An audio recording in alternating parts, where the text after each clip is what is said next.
have someone do that. I have a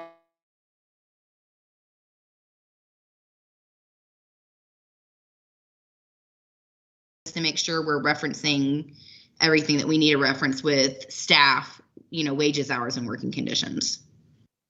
Okay. So you want to continue? You want to continue? Yeah, let's continue with the substitute teachers and just see what we need to maybe add, delete, or highlight, and then we can go back and discuss the maybe even shortening this, like I said, and linking to the handbook. And so with substitute teachers, if I recall, we had discussed potentially offering teacher subpay if they were subbing during their planning periods.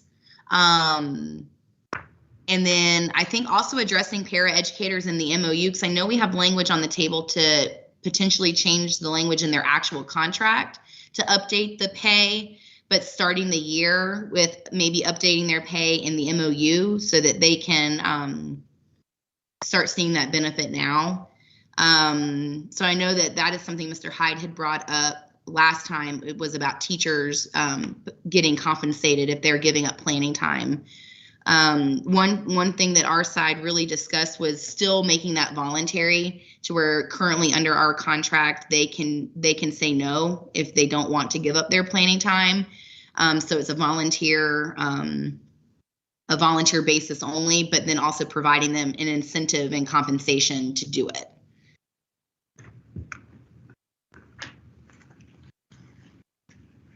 So did we want to maybe do their hourly rate of pay, or did we want to look at for 45-minute period blocks? Because I think right now we have 45-minute plannings or 90 minutes, depending on if a school's going to be block.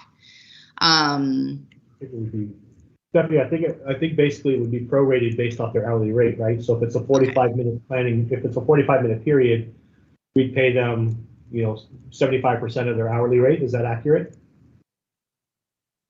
Yeah. Okay. So I think we're okay with doing their hourly rate of pay.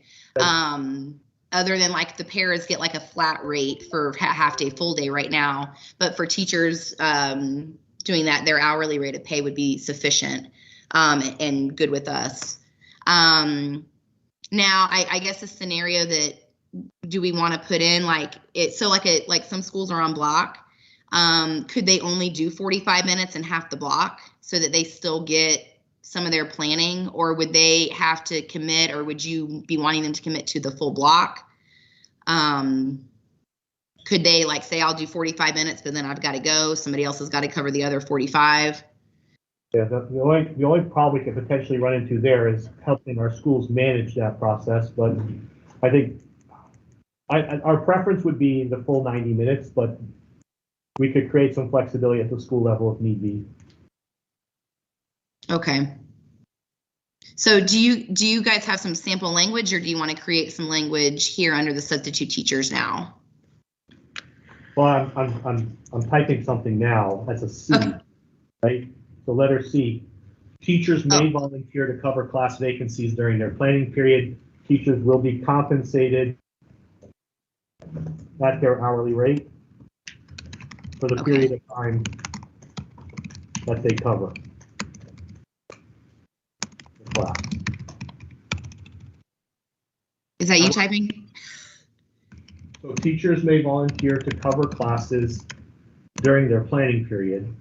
Okay. Teachers will be compensated at their hourly rate for the period of time that they cover the class.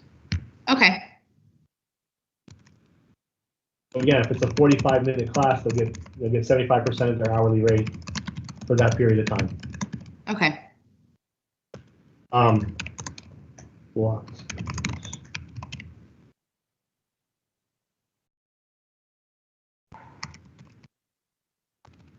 So teachers may volunteer to cover classes during their planning period. Okay. And then with the paraeducators up in Part B, we would like to increase it to $50 for a full day for paras and $25 for a half day for paras. It's currently 25 in the contract now. It's Yes. We were It's off already. 20 I'm sorry, and it's 10. 20 and 10 in the contract now, but for the MOU last year, we went up to 30, and now she's counting with 50. Yeah, we would like to have 50 and 25 this year. Heather wasn't coming because we were primarily dealing with the MOU, so we didn't. And it's still really what we're paying a Kelly sub, because really we're using paras and even our teachers, if we can't get a Kelly sub. And so it would be for unfilled job numbers that need a sub. And so even with the 50 and 25 for our para educators, it's still well under what we pay a Kelly sub. So the district's still saving money if they can't get a Kelly sub to fill that job.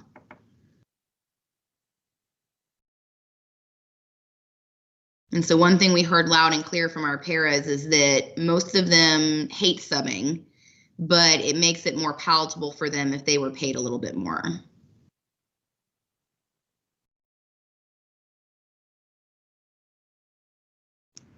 Stephanie, we are just discussing, we didn't have a finance representative here today. Oh, okay.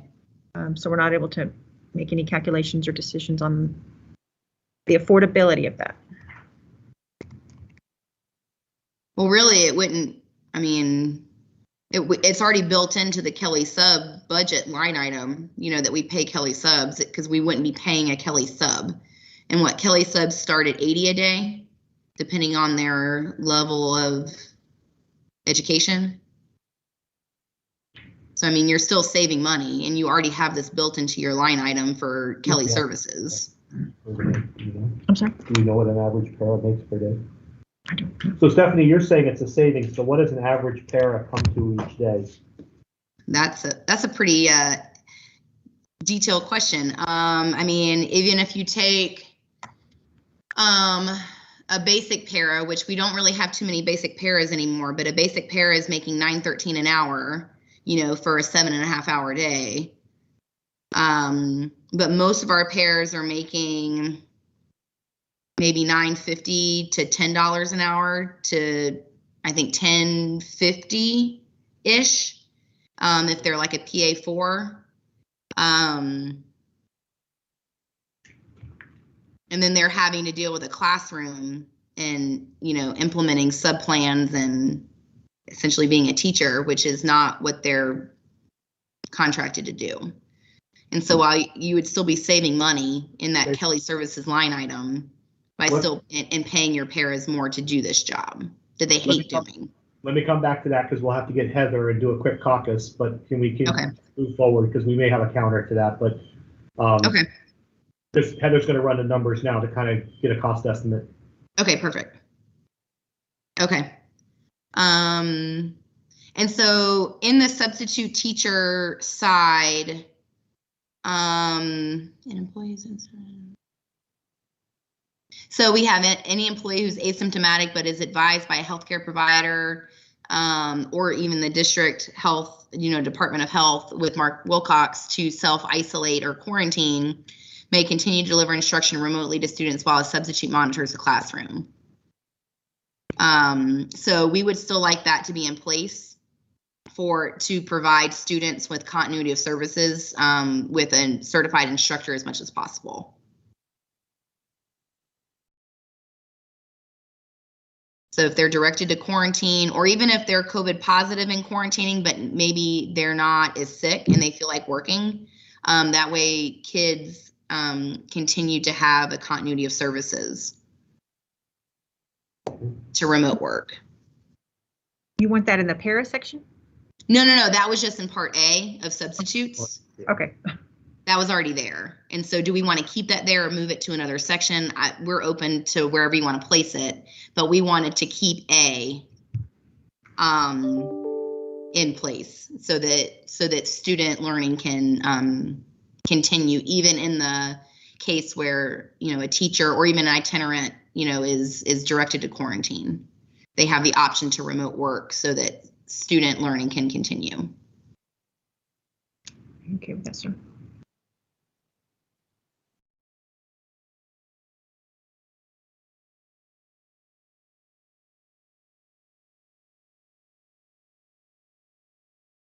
that acceptable? Keep A? Oh, well, for right now, we'll caucus and come back to that. Okay. Those are two we'll caucus over. All right. And then, okay, let's keep going. Keep in the lobby. Okay. So do we want to move to 10 now? Yes. Okay, perfect. Section C, ESP and para.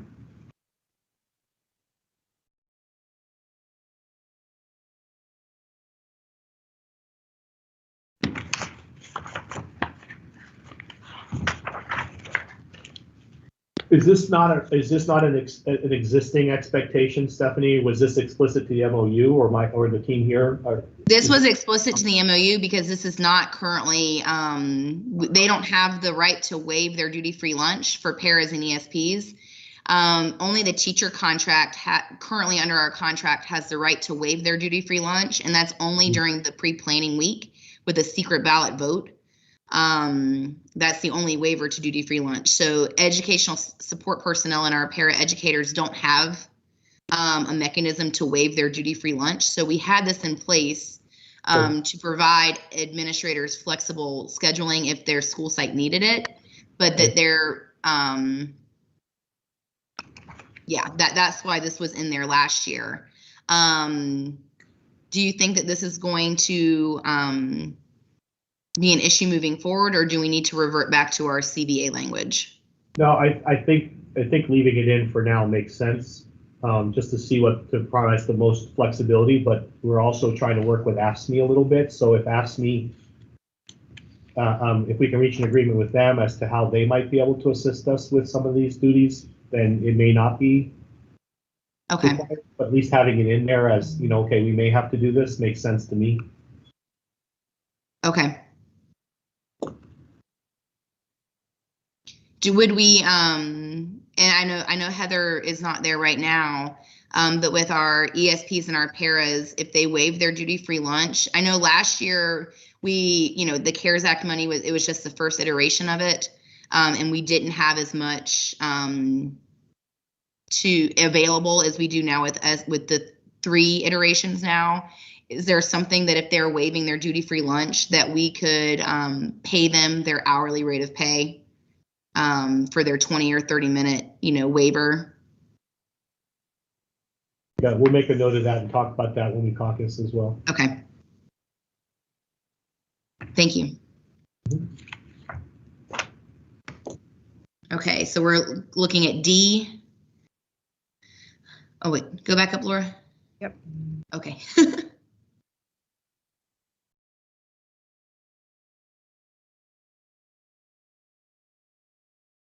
I rely on you guys. How much of this still applies? So I know we had very specific FFCRA leave through the federal government last year, and we had voluntarily extended that past December 30th in Polk. It is my understanding that this specific leave is not there anymore, but we have the flexibility with ESSER funding to provide COVID leave for quarantines and such. And so do we want to talk about that in this section with specific COVID leaves and what we will be able to offer? Yeah. Okay.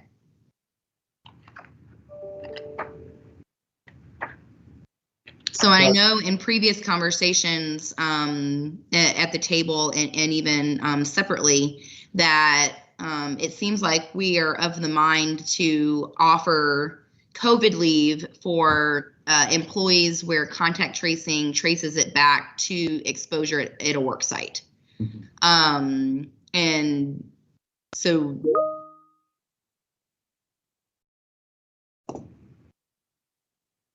I know we've also had conversations of vaccinated versus unvaccinated with providing that. So do we want to lay out those protocols here? Because I know that you had mentioned that some of these protocols are in place already in the handbook, as far as what Mark Wilcox and the Department of Health are doing, but maybe having specific days outlined here would be helpful for staff. Yeah, so yes. So what I would suggest is we strike the existing language under A, Okay, and we amend it to reflect the two options that we would provide. okay. Let me do review, hang on. Say, employees. That's no longer relevant. So the new A would be, I would just say option 1. Vaccinated employee. and then you could add the language behind it. Mhm. Any employee who's vaccinated.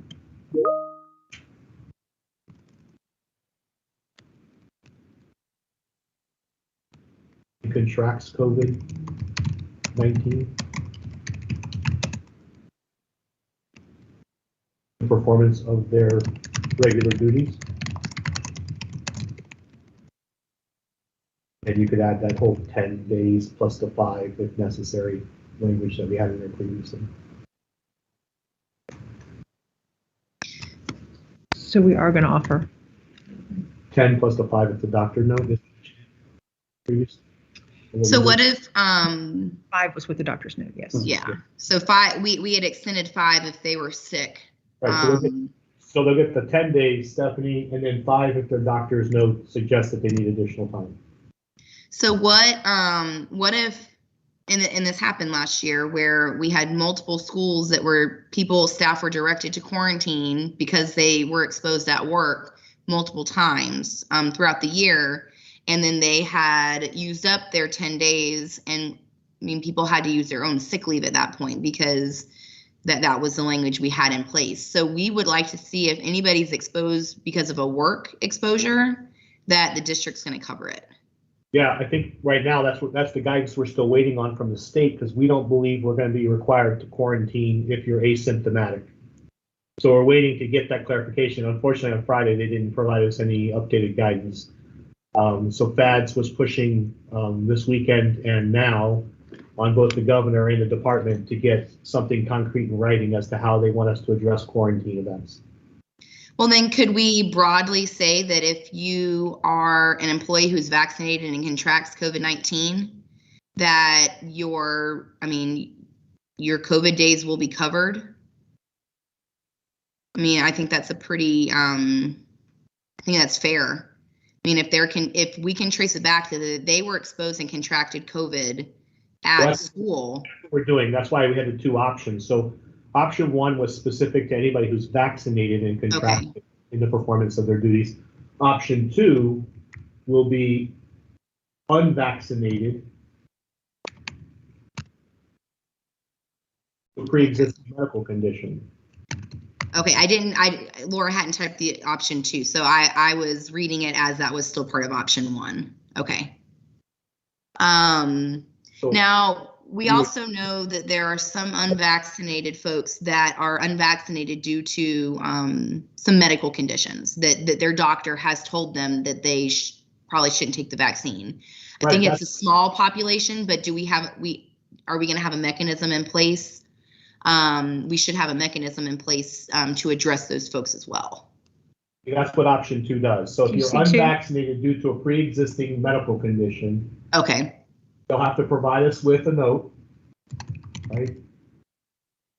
Okay.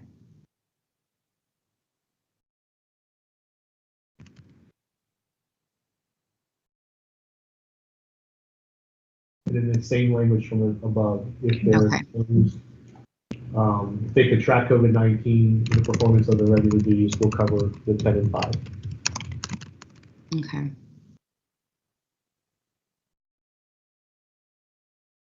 And option 3, Stephanie, was the one you were asking about, which is option 3 is quarantine. And I think we need to leave that as a TBA until I get some guidance from the state or TBD. Well, maybe with quarantines, we can outline that they get a 10-day allotment, right? And then because I think you're correct in that we're going to see a lot of people that the question is going to be, if you're directed to quarantine but not showing symptoms and you're vaccinated, you probably don't have to quarantine. Yeah, if you're vaccinated and you're identified as a close contact, you still do not have to quarantine. It's the unvaccinated individuals who are identified and they don't have symptoms. That's what we're waiting to hear is, can we test them? Can we, what are our options to return them to work so they don't have to be quarantined necessarily? So could we have in there, and I think revisiting these as guidance is updated is going to be key. I know that I would like to have, at least my team would like to have something signed and today, so that as the majority of our staff is coming back tomorrow, they know what the deal is. And so maybe what we have in there is that if you are unvaccinated but directed to quarantine, that you get 10 days. And then once you use the 10, it's done. You have to use your sick leave. And then if we need to revisit that, with updated guidance, we can do that. What if we went a different route? So we had language up above that basically says that if somebody is at home, but they continue to deliver instruction, that they won't lose any pay. Okay.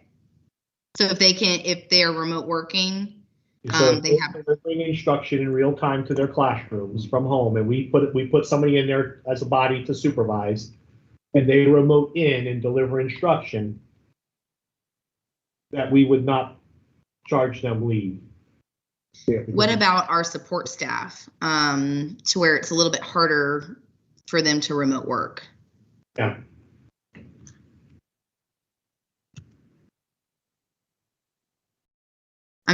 I'm sorry, I didn't. Okay, let's do this. Let us caucus for about 10 minutes, where there's enough topics for us to talk through. Let us talk offline for a minute, and we'll get right back to you. Okay. Okay. So Laura, it's been a while since we had to do this through Teams. Do we leave and then come back, or do we? We'll mute. If everyone will just mute. Okay. Work, and we'll turn off cameras. Okay. Okay. So everybody on my team, mute and turn off your cameras. And then